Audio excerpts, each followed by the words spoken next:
안녕하세요, 여러분의 투자 여정에 꼭 필요한 정보 저희가 깊이 파헤쳐 드리는 시간입니다. 오늘은 국내 주식 투자 세금 완벽 가이드 이 자료를 좀 자세히 들여다보려고 하는데요. 요즘 정말 주식 투자 많이 하시잖아요. 근데 수익만큼이나 이 세금 이거 정말 중요하거든요. 그래서 오늘은 국내 주식 투자할 때 꼭 알아야 할 세금 네 가지를 좀 집중적으로 알아보겠습니다. 이게 좀 복잡해 보여도요, 제대로 알면 정말 도움이 많이 됩니다. 자, 그럼 첫 번째 세금부터 가볼까요? 가장 자주 만나게 되는 거죠? 증권거래세. 네, 맞습니다. 주식을 팔 때, 그러니까 매도할 때 내는 세금이죠. 이게 수익이 났든 손실이 났든 상관없이 그냥 판단은 행위 자체에 붙는 거죠. 네, 그렇습니다.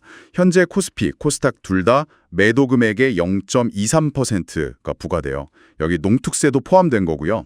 예를 들어서 1,000만 원어치 주식을 팔았다. 그러면 23,000원이 세금으로 그냥 나가는 거예요. 이야, 1,000만 원에 23,000원. 네.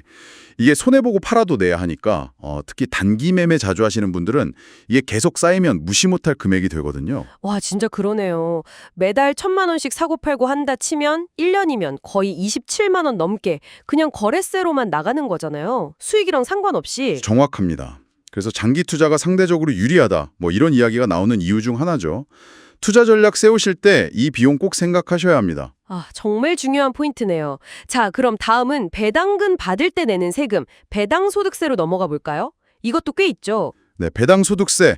기업이 이익 나눠주면 배당금에도 세금이 붙습니다. 세율은 15.4%예요. 소득세 14%에 지방소득세 1.4% 합쳐서요. 15.4%. 이것도 뭐 직접 계산하고 내고 그런 건 아니죠. 네. 다행히 그럴 필요는 없고요. 증권사에서 배당금 줄 때 알아서 이 세금을 미리 떼고 그러니까 원천징수하고 나머지 금액을 입금해 줍니다. 아하, 그럼 통장에 찍히는 배당금은 이미 세금 떼고 난 후에 금액이겠군요. 혹시 근데 이 배당소득세도 좀 줄일 방법 같은 게 있을까요? 오, 좋은 질문이신데요. 만약에 배당주 투자를 좀 주로 하신다. 그러면 중개형 ISA 계좌 이거 활용하는 게 아주 좋습니다. 이 계좌 안에서는요. 배당소득세율이 9.9%로 낮아져요. 오, 15.4%가 9.9%로요. 꽤 차이 나네요. 네, 그렇죠. 그리고 또 좋은 게 세금을 바로 내는 게 아니라 나중에 계좌 해지할 때 한꺼번에 정산하거든요. 과세 이연이라고 하죠. 그동안 세금 낼 돈으로 재투자를 할 수 있으니까 뭐랄까 복리 효과를 더 누릴 수 있는 거죠. 이야, ISA 계좌 이거 정말 꿀팁인데요. 배당 투자하시는 분들은 꼭 기억하셔야겠네요. 자, 세 번째. 이름만 들어도 알 것 같은데 양도소득세. 이건 주식 팔아서 이익 봤을 때 내는 거죠? 네, 맞습니다. 손실 보면 안 내는 세금이고요. 근데 여기서 정말 중요한 점이 있어요. 현재는 이게 모든 투자자한테 해당되는 게 아니라는 거예요. 정말요? 그럼 누가 내는 건데요? 소위 대주주라고 불리는 분들만 냅니다. 기준이 좀 있는데 코스피는 지분율 1% 이상, 코스닥은 2% 이상, 또는 뭐 지분율 상관없이 한 종목을 10억 원 이상 가지고 있다. 그러면 대주주에 해당돼서 양도세를 내야 합니다. 아하, 지분율 기준이랑 금액 기준이 있군요. 1% 또는 2% 그리고 10억 원. 그럼 뭐 사실 대부분의 개인 투자자분들은 당장은 이 양도소득세 걱정은 크게 안 해도 되겠네요. 네, 그렇죠.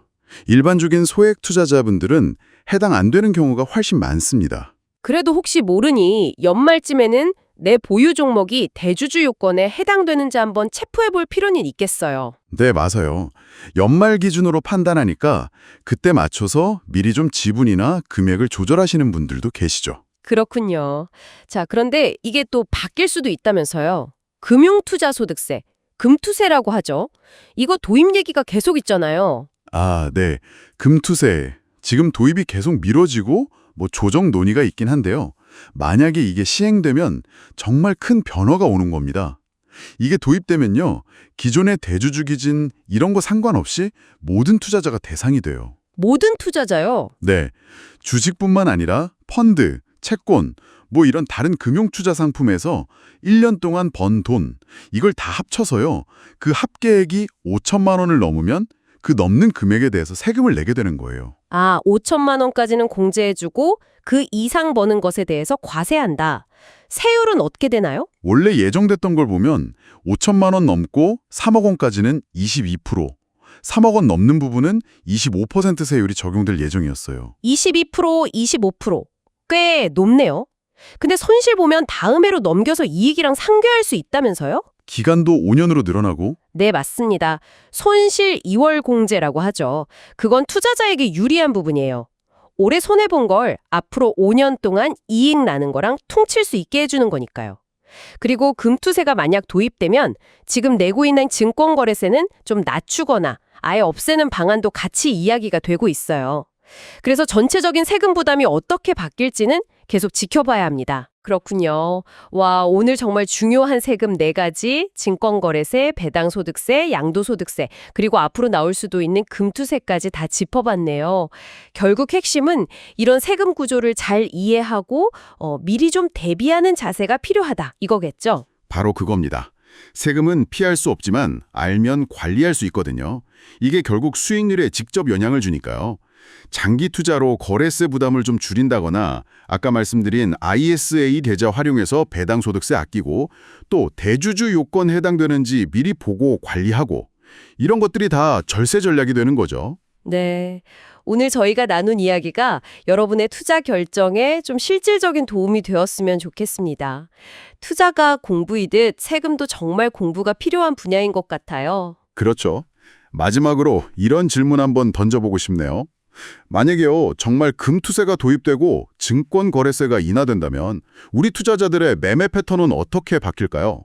단기 투자랑 장기 투자, 뭐가 더 매력적으로 느껴질까요? 이런 변화가 시장에 어떤 영향을 줄지 한번 생각해 보시는 것도 재미있을 겁니다. 오, 정말 흥미로운 질문인데요. 시장 참여자들의 행동 변화까지 예측해보는 거요? 네, 좋습니다. 이런 금융세제 관련 새로운 소식들은 저희가 계속 발빠르게 업데이트해서 전해드리겠습니다. 오늘 귀한 정보 나눠주셔서 감사합니다. 네, 감사합니다.